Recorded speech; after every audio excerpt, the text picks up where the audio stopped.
और कनाडा के रिलेशंस टूटने की कगार पे आ चुके हैं।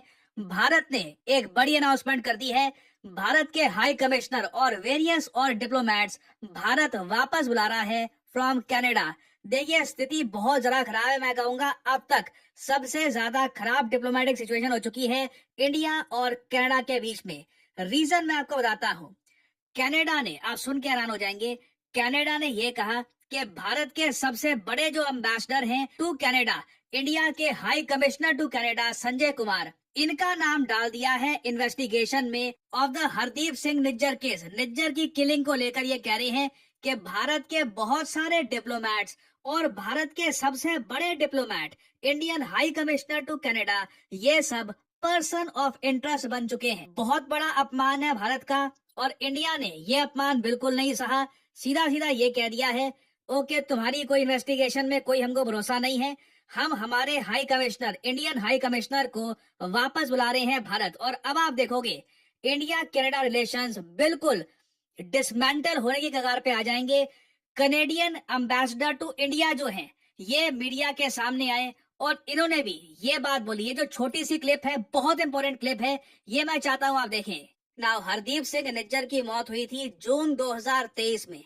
इंडिया ने हमेशा कनाडा को यह कहा कि अगर कनाडा का ये मानना है कि इंडियन एजेंट्स इन्वॉल्व थे हरदीप सिंह निज्जर की मौत के पीछे, तो कुछ एविडेंस, कुछ हमारे सामने, कुछ आप प्रूफ दिखाइए।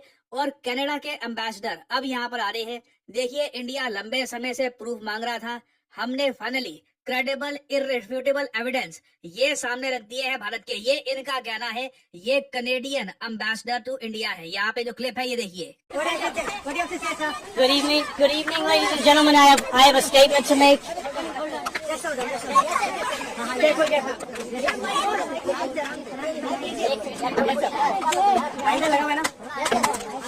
The government of Canada has done what India has been asking for. Canada has provided credible, irrefutable evidence of ties between agents of the government of India and a murder of a Canadian citizen on Canadian soil.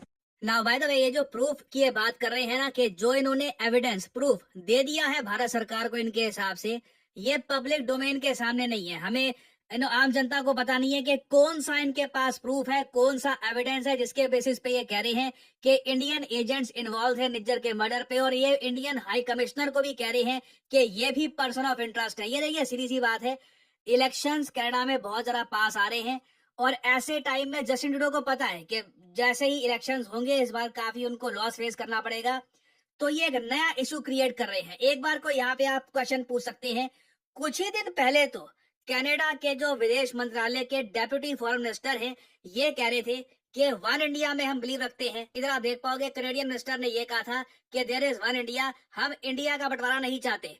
बिल्कुल, यहाँ पे Canada अपनी जगह आज भी खड़ा हुआ है, बट यहाँ पे आपको ये भी समझना होगा, जस्टिन ट्रूडो को एक इशू चाहिए। इंडिया को टारगेट करके देखिए, ये कनाडा में एक तरीके से ये दिखाएंगे कि कनाडा की जो पावर है, कनाडा का जो स्टेटस है वर्ल्ड में, इसको जस्टिन ट्रूडो डिफेंड कर रहे हैं इंडिया के सामने खड़े होकर। और मैं आपको ये बता दूं, जस्टिन ट्रूडो की जो ये स्ट्रैटेजी है ना, कि इंडिया के साथ रिलेशंस खराब करके खुद को एक बहुत ज्यादा स्ट्रॉन्ग लीडर दिखाकर ये कनेडियन इलेक्शंस में ज्यादा वोट ले लेंगे। इस स्ट्रैटेजी के चक्कर में क्या होगा कि बहुत सारे पश्चिमी देश, प्राइमरली यूएस को लॉस होगा, क्योंकि याद रखिएगा, ब्रिक्स समिट जो है ये कुछ ही दिनों में शुरू होगा। इंडिया के प्राइम मिनिस्टर रशिया के शहर कजान में जाएंगे। उससे पहले एक बहुत ही इंपॉर्टेंट G7 कंट्री के साथ, एक ऐसा देश जो 2025 में G7 समिट होस्ट करेगा, वहां से इंडिया अपने हाई कमिश्नर को पुल बैक कर ले, ये एक बहुत बड़ी जियोपॉलिटिकल डेवलपमेंट है। और मैंने एक बात नोट करी है, देखिए, जब बात आती है बड़े जियोपॉलिटिकल टॉपिक्स की, वेस्टर्न मीडिया बिल्कुल इकट्ठा हो जाता है। अब वॉशिंगटन पोस्ट ने देखिए क्या छापा है। वॉशिंगटन पोस्ट यहाँ पर यह कह रहा है कि कनाडा ने ऑर्डर किया है कि 6 Indian diplomats, including India top diplomat, Bharat के जो हाई कमिश्नर हैं, ये कनाडा छोड़ के चले जाएं। जबकि this is not true. India ने खुद डिसाइड किया है कि हम विड्रॉ कर रहे हैं अपने हाई कमिश्नर को फ्रॉम कनाडा। मगर आप देख लीजिए, जो प्राइमरली वेस्टर्न मीडिया है, यूएस मीडिया, अब ये लाइन पकड़ लेगा कि देखिए कनाडा ने इंडियन डिप्लोमेट्स को बाहर निकाल दिया, और ये इनकी जो यूनिटी है, इन दी एंड यूनिटी इज पावर, ये जो इनकी यूनिटी है, इट इज क्वाइट सरप्राइजिंग। और मेरे हिसाब से इंडिया के पास एक बहुत अच्छा मौका है ये कहने का कि 2025 में G7 समिट इंडिया अटेंड नहीं करेगा। कनाडा होस्ट कर रहा है G7 समिट।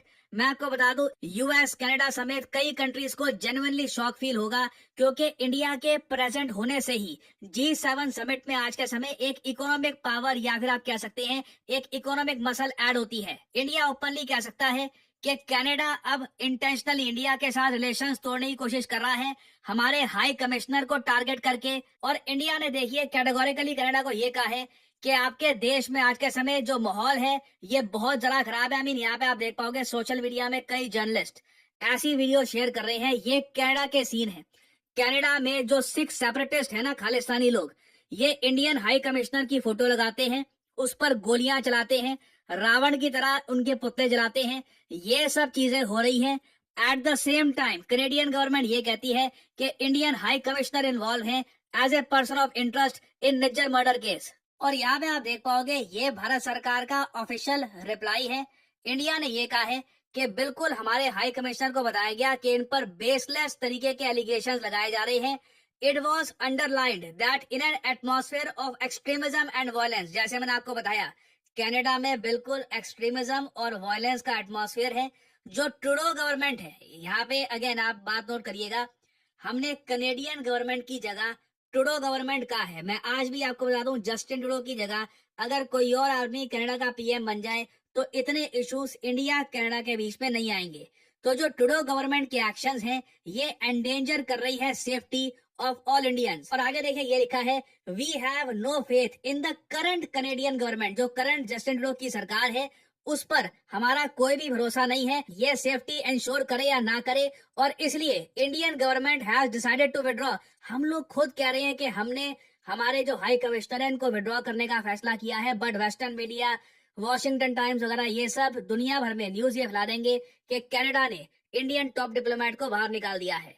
और एक अजीब बात देखिए कि कुछ ही दिनों पहले ना आसियान समिट हुआ लाओस में। इधर आप देख पाओगे इंडिया के पास एक देश है लाओस। यहाँ पर इधर पीएम मोदी गए, जस्टिन ट्रूडो भी गए, दोनों की कोई मीटिंग प्लान थी नहीं, मगर कनाडा ने अपनी तरफ से खुद बोलना स्टार्ट कर दिया कि जस्टिन ट्रूडो और पीएम मोदी के बीच में बहुत डीप डिस्कशन हुआ है इस टॉपिक को लेकर। इंडिया को ये बात रिजेक्ट करनी पड़ी कि कोई सब्सटैंटिव डिस्कशन नहीं हुआ पीएम मोदी और जस्टिन ट्रूडो के बीच में। तो कनाडा देखिए बहुत डेस्परेट है और इंडिया के सामने एक बहुत अच्छा आंसर है कनाडा को रिप्लाई करने का।